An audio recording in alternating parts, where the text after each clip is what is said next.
بالله من الشيطان الرجيم بسم الله الرحمن الرحيم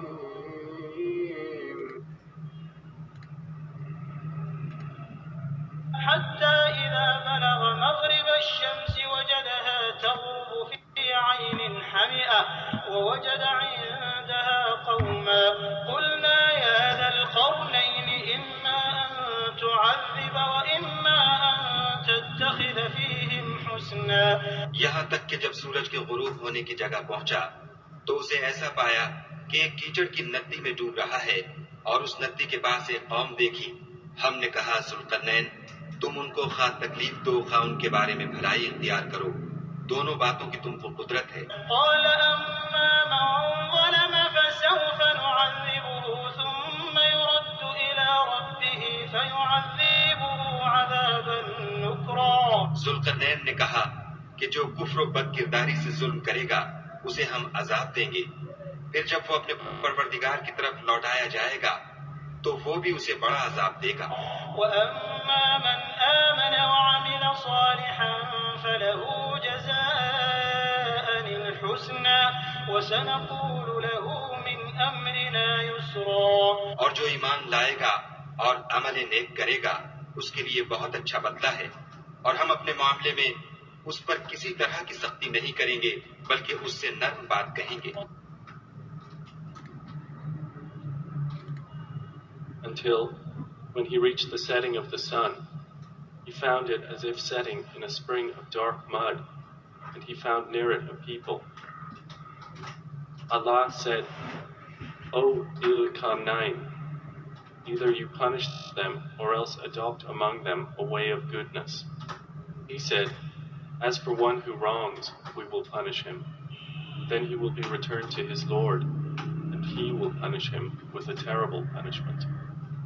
But as for one who believes and does righteousness, he will have a reward of paradise, and we will speak to him from our command with ease. اعوذ باللہ من الشیطان الرجیم بسم اللہ الرحمن الرحیم. اب خیر اور شر ہے یہ دونوں ایک ساتھ رن کرتے ہیں. اب اللہ یہاں پہ کہہ رہے ہیں کہ آپ یا بھلائی کرو یا برائی کرو، دونوں قدرت آپ کو دے دی. تو اب اللہ کہتے ہیں تم بھلائی سے پہلے برائی کی جلدی کیوں کرتے ہو؟ تو جب آپ اللہ کی بات نہیں سنیں گے تو آپ اپنے حساب سے برائی کی طرف چلے جائیں گے، کیونکہ آپ نے کلام اللہ سنا نہیں ہوگا. تو لہذا جو ہے وہ سارے لوگ چلے جائیں گے.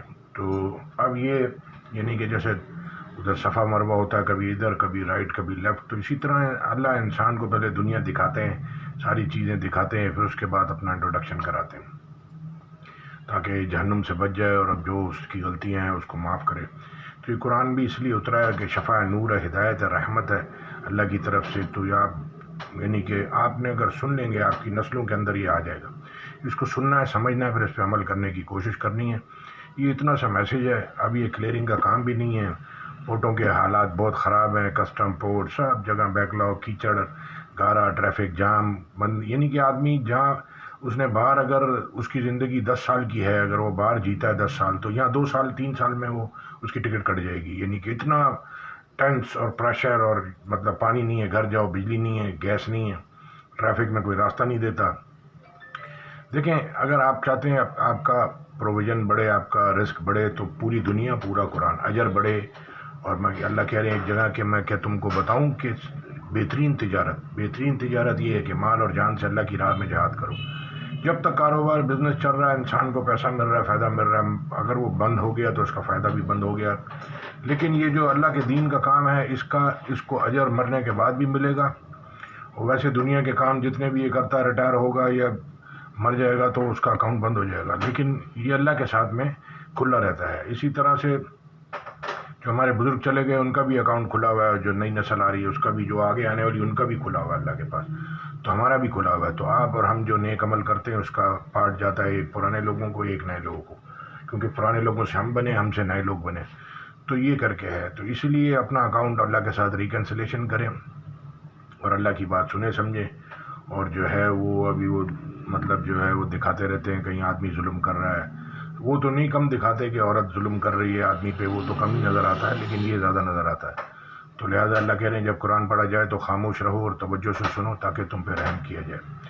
تو یہ جو ٹھوکریں ہوتی ہیں یہ انسان کو صحیح کرنے کے لیے ہوتی ہیں، اس کی تربیت کرنے کے لیے ہوتی ہیں، اور بیماری اور مصیبتیں اس لیے آتی ہیں کہ اللہ کی طرف انسان رجوع کرے، لیکن وہ بیچارہ کرتا ہی نہیں، اس نے کسی کو دیکھا ہی نہیں، کسی سے سنی نہیں باتیں۔